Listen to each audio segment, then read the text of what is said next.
이번 시간에는 회사채 투자에 대해서 알아보도록 하겠습니다. 회사채 투자의 기본은 신용 등급이라고 할 수 있겠는데요. 많이 들어보셨던 AAA, AA, A1, A2 이런 등급을 얘기합니다. 여러분들도 혹시 아마 이런 신용 등급을 갖고 계실 수도 있는데요. 개인 신용 등급이라고 하죠. 신용 등급이라고 하는 거는요. 예를 들어서 어떤 기업에 또는 국가에 신용 등급 AAA, AA 이런 걸 부여한다. 이거는 그 국가든 그 기업이든 기업이 돈을 일단 빌리고요. 그리고 그 돈을 제때 갚을 가능성, 원금과 이자의 그 상환 능력이라고 볼 수가 있을 것 같습니다. 적기 상환 능력이겠죠. 자, 서양 사람들이 한 수백 년 동안 이런 거를 해본 겁니다. 빌려줬더니 A라는 친구는 정말 확실해. 얘는 정말 내가 한 30년 같이 경험해 봤는데 얘는 빌려주면 제때제때 갚고 정말 훌륭해. 그래서 AAA 딱 준 거고요. B라는 친구한테 돈을 빌려주면 얘는 잘 안 갚어. 그리고 가끔씩 뜨문뜨문 갚고 자기 맘대로야. 그런 친구들은 우리가 더블 B 또는 C 이런 등급, 낮은 등급을 주는 것들을 수백 년 해오면서 이게 세분화된 것다라고 생각하시면 될 것 같습니다. 자, 이것들을 우리가 신용 등급이라고 한다면, 저희가 이제 주로 회사채니까 기업에 대해서 장기 채권은요, 장기로 빌려주는 채권 등등을 우리는 그 AAA, AA, A, BBB 이런 식으로 그 등급을 줄 수가 있겠고요. 단기 채권인 경우는 그 용어가 이렇게 써 있죠. A1, A2, A3 이렇게 되어 있습니다. 여기에서 잘 보셔야 될 거 하나는 우리가 투자 등급이라고 하는 게 있고요. 기업어음 단기 채권으로 하면 A1, A2, A3까지가 A3 이상을 투자 등급이라고 하고요. B, C, D 같은 B 등급 이하를 투기 등급 채권이라고 합니다. 물론 투자 등급은 투자할 만하도 해도 될 만한 이런 퀄리티를 갖고 있는 그런 채권, 투기 등급은 바로 투자하기가 조금 부담스러운 리스크가 상당히 있는 채권, 투자하면 안 된다는 게 아니라 리스크가 있으니까 금리가 아주 높거나 조심해서 투자해야 된다라는 이런 경고를 담은 게 이 신용 등급입니다. 장기 회사채 등등에서는 트리플 B 이상부터가 실은 투자 등급이고요. 트리플 B, A, AA, AAA를 투자 등급 채권이라고 하고요. 그 다음에 더블 B 이하부터 더블 B, B, CCC, CC 등등등을 투기 등급 채권이라고 합니다. 그래서 이 경계를, 투자와 투기의 경계를 잘 기억해 두시는 것들이 상당히 도움이 되실 것 같은데요. 이게 실은 이 내용들을 보시면 아주 좀 복잡하게 써 있습니다. 원리급 상환 능력이 어쩌고 됐다, 어쩌다. 그런데 이게 좀 우리나라 그 신용평가의 정의인데요. 이게 복잡해서 외국 신용평가사 정의를 제가 한번 갖고 와 봤는데요. 보시면 아주 간결합니다. 신용 등급이라는 정의는 뒤에 있는 capacity to pay interest and principal 나오죠. 원금과 이자의 상환 능력이라고 하는 게 신용 등급이라고 한다면 앞에 AAA는 extremely strong, 아주 이거는 정말 최고다. 상환 능력이 최고다. 이렇게 볼 수 있겠고요. 그 다음에 AA, very strong, 우리말로 하면 매우 우수하다라는 표현들을 씁니다. 요거를 기억해 두시면 나중에 관련되는 리포트를 읽을 때 매우 우수하다는 표현은 AA를 표현한 것이구나 라는 것을 알 수 있습니다. 그 다음에 A는 strong이라는 말을 쓰죠. 우수하다는 표현을 씁니다. 이 회사의 채무상환 능력은 우수하다. 이거는 A급을 표현한 겁니다. 그 다음에 트리플 B, 여기는 adequate라는 양호하다는 표현을 씁니다. 우리말로 여러 가지 채무상환 능력이 양호하다. 이 얘기는 트리플 B를 표현한 것이라고 볼 수 있습니다. 여기까지가 투자 등급이고요. 그 다음에 투기 등급의 첫 번째 더블 B는 inadequate라는 취약하다라는 표현들을 많이 쓰죠. 그 밑에는 크게 의미가 없으니까. 자, 그래서 여러분들이 요 영어로 한번 이렇게 읽어보시면 조금 더 이게 의미가 확실히 더 오실 수 있습니다. 자, 여기서 또 중요한 게요. 제가 아까 투자 등급과 투기 등급의 경계를 계속 말씀을 드렸는데 이게 중요한 이유는 자 그러면은 투자 등급은 아무 때나 투자해도 아무런 문제가 없는 채권이냐? 꼭 그렇지는 않습니다.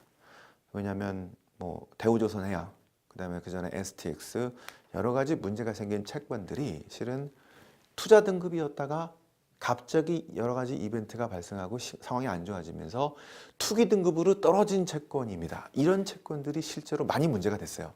그래서 여러분들이 투자 등급이라고 해서 그냥 아무런 경계 없이 투자하시면 안 됩니다. 투자 등급이지만 그 중에서 혹시 내가 만기 상환 받을 때 문제가 될 만한 채권들을 고를 수 있는 그런 능력들이, 그런 선구안이 되게 필요한데요. 이렇게 투자 등급이었다가 투기 등급으로 떨어지는 채권을 Fallen Angel, 우리말로 하면은 추락천사라고 합니다. 이런 채권들을 피하는 것들이 회사채 투자의 아주 중요한 전략이라고 할 수 있을 것 같고요.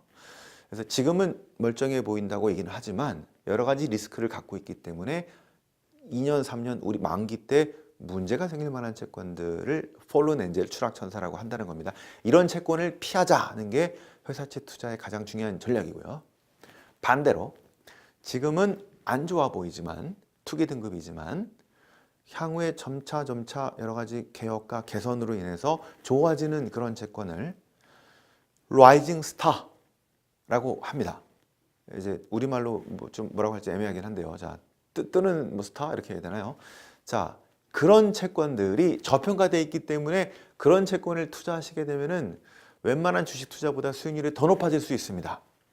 그래서 실제 투자는 폴런 엔젤 추락천사 같은 건 피하고 라이징 스타 같은 그런 채권을 투자하시는 것들이 회사채 투자 전략의 핵심 포인트라고 할 수가 있을 것 같습니다.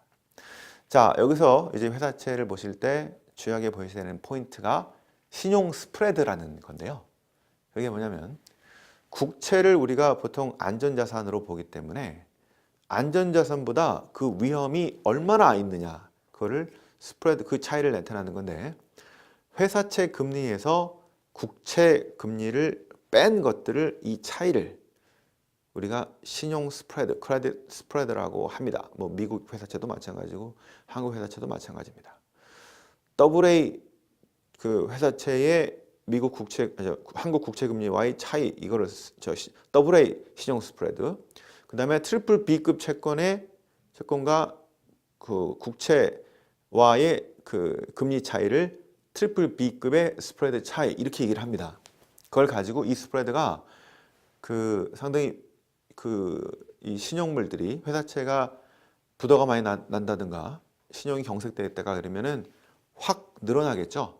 회사채 금리가 막 더 늘어나겠죠. 그래서 스프레드가 확대될 때는 실은 회사채 투자를 조금 피해야 되는 게 맞겠고요.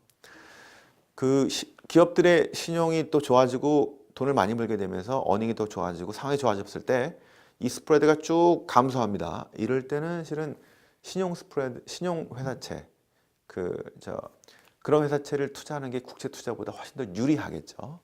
그런 것들을 신용 스프레드를 보면서 그래서 우리가 회사채 투자를 하겠다라고 보시면 될 것 같습니다.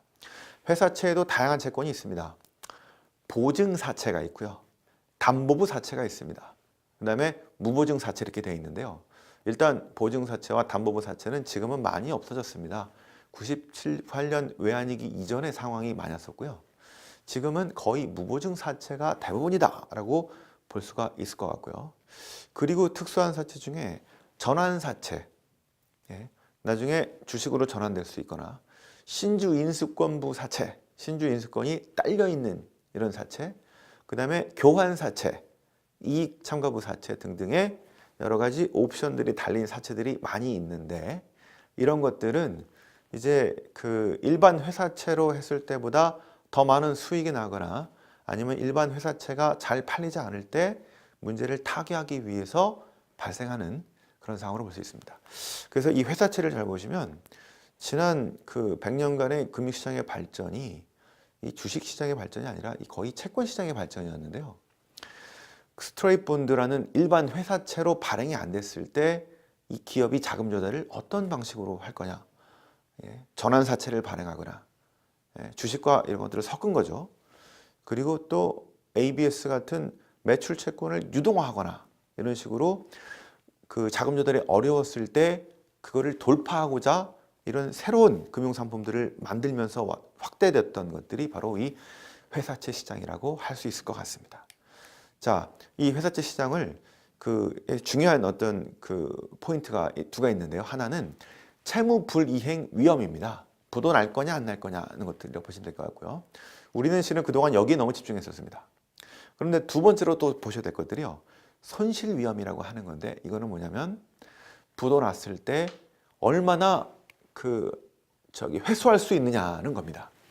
예를 들어서 지금 제조업 기반에 상당히 괜찮은 회사는 그룹에 문제가 생겨서 부도가 났더라도 공장이라든가 이런 것들이 상당히 괜찮기 때문에 한 7, 80% 회수할 수 있는 게 있고요.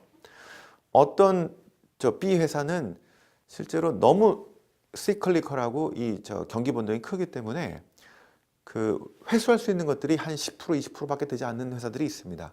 이제는 부도 날 건지 말 건지 뿐만 아니라 이런 손실 위험까지 회수율까지 감안해서 하는 그런 투자를 하시면 회사채 투자에서도 상당한 수익률을 낼 수 있을 거로 판단하고 있습니다. 예, 지금까지 회사채 투자에 관해서 말씀을 드렸습니다. 감사합니다.